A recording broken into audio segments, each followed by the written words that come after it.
બેટા દીક્ષા, are you ready? શરૂ કરીએ.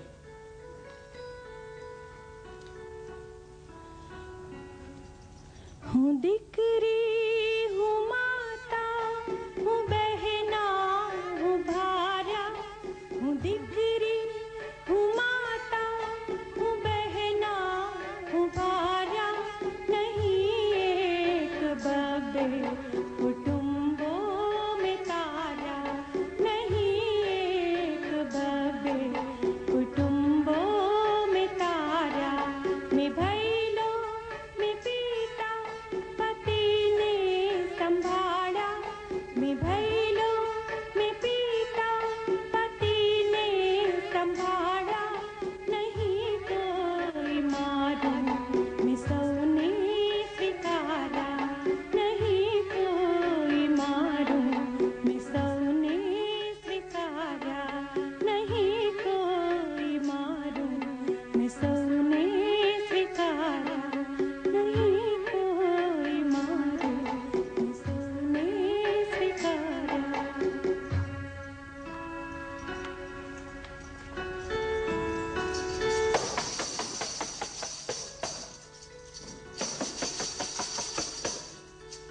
સાંભળો સાંભળો સાંભળો પ્રજાજનો, સાંભળો શ્રોતાજનો, સાંભળો. મુશ્કેલી પારાવાર છે, વાર્તાલાપ સત્તાવાર છે. એક સાંભળે આઠને કહે, સમાચાર દમદાર છે. પંજાબમાં લગ્નોત્સુક યુવકોને કન્યા પસંદ કરવા બિહાર જવું પડશે. ભ્રૂણ હત્યાના કેસોમાં 98 થી વધારે ટકા સ્ત્રી ભ્રૂણ હત્યા થાય છે, અને તે પણ ચોરી છુપીથી. દહેજને કારણે મૃત્યુ પામતી સ્ત્રીઓની સંખ્યા ઉત્તરોત્તર વધી રહી છે.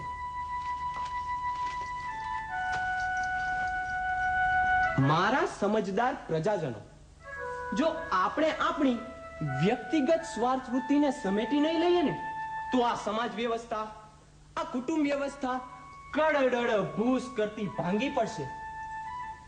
હું દીકરી, હું માતા, હું બહેના, હું ભાર્યા. નહીં એક બબે કુટુંબો में तारा. नहीं एक बबे कुटुंबो में तारा.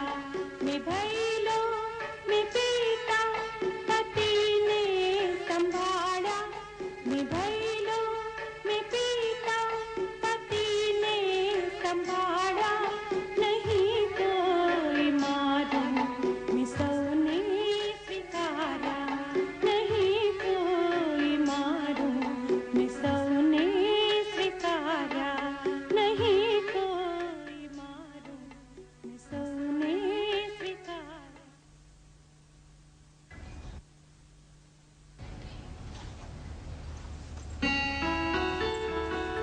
બસ કરો તમારે આ નાટકની પ્રેક્ટિસ.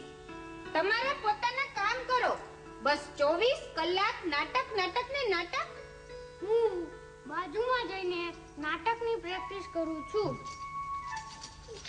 અરે મમ્મી, આ તો જનજાગૃતિનું કામ છે, અને એ મારા જેવા યુવાનોએ જ કરવું જોઈએ.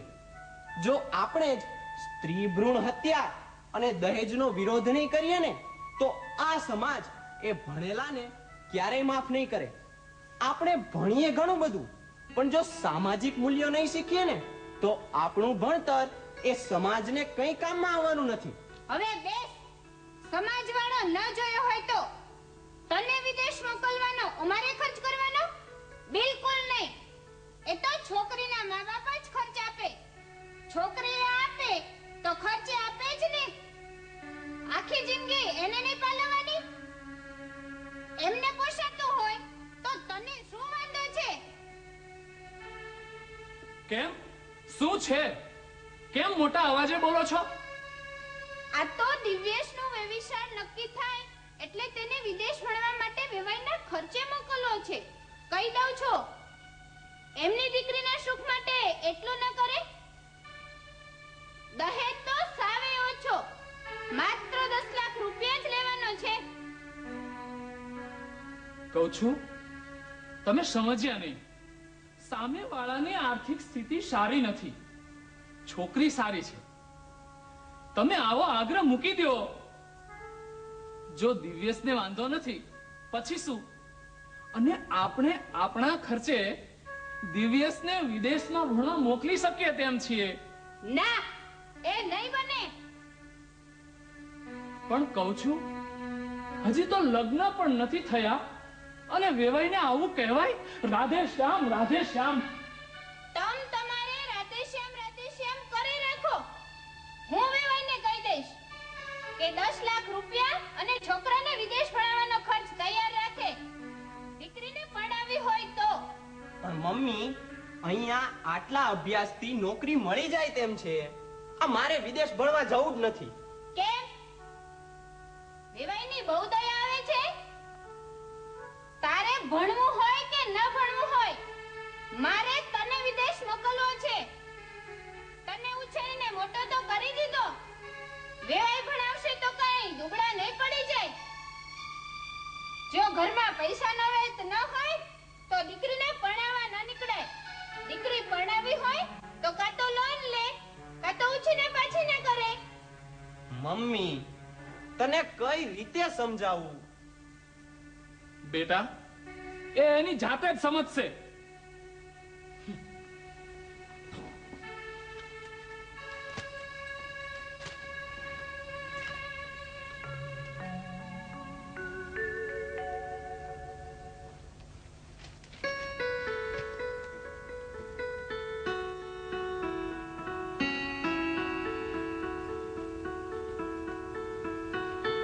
સાંભળો છો?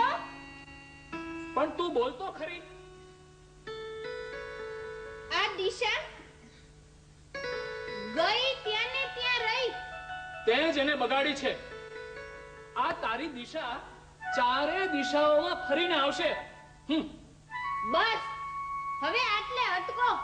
રાધે શ્યામ, રાધે શ્યામ.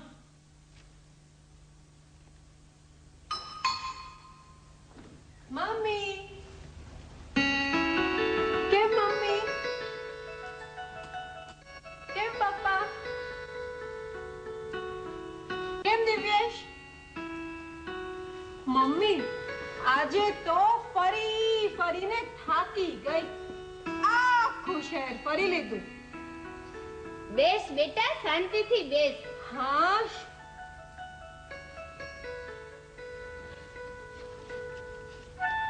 અરે હા, આજે દિવ્યેશને નોકરી માટે ઇન્ટરવ્યુ આપવા જવાનું હતું ને? હા મમ્મી, પણ એ તો આવતીકાલે છે. દિશા, મારા સર્ટિફિકેટની ફાઇલ ક્યાં મૂકી છે? એક મિનિટ. એ મેં મારા કબાટમાં સંતાડીને મૂકી છે. કેમ? કારણ કે કોઈ બોગસ નોકરીનું ઇન્ટરવ્યુ ન આપ્યા ને એટલે. ફાઇલ શોધીને રાખજે. અરે હા, આજે મારે નાટકની પ્રેક્ટિસમાં સમય ફાળવો છે. હું જાઉં છું. મમ્મી, હું નીકળું. ચાલો પપ્પા, હું નીકળું. ભલે બેટા.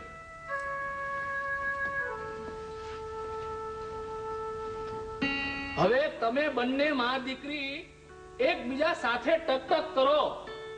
મારે મારા બિઝનેસનો થોડો હિસાબ બાકી છે તે હું કરી લઉં. રાધે શ્યામ, રાધે શ્યામ. જોયું ને, આપણા બંનેની વાતો ટક અને એમની વાતો રાધે શ્યામ, રાધે શ્યામ.